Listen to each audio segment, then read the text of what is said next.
我哋成日話後宮佳麗3000，咁到底皇帝嘅後宮係咪真係有3000人咁多呢？有時皇帝在位嘅時間都未必有10年啦，又何來有時間應付3000位妃子呢？今日就等我哋嚟探討一下啦。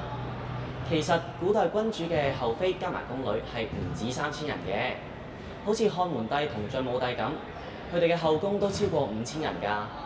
但除咗皇后係正妻之外，其他都被稱為妾。妾都有分等級㗎，以漢代為例啊，最高級嘅叫做超儀，其下依次為節於、容華、美人等等。冇名號嗰啲呢，就被稱為宮女啦。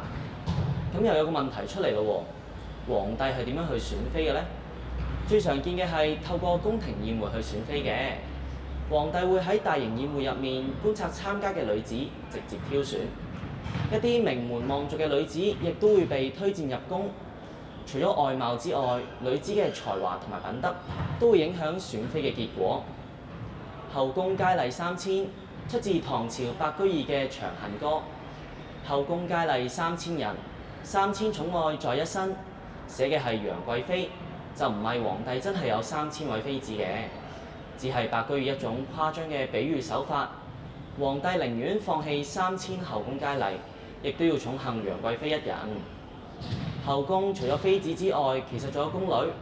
假如俾皇上睇上，宮女係根本冇拒絕嘅權利嘅。所以古時候嘅宮女可以話係皇帝嘅備選庫，要計起嚟其實根本係唔止3000人㗎。最尾我哋可以得知，皇帝後宮佳麗3000所言非虛，係真實存在嘅。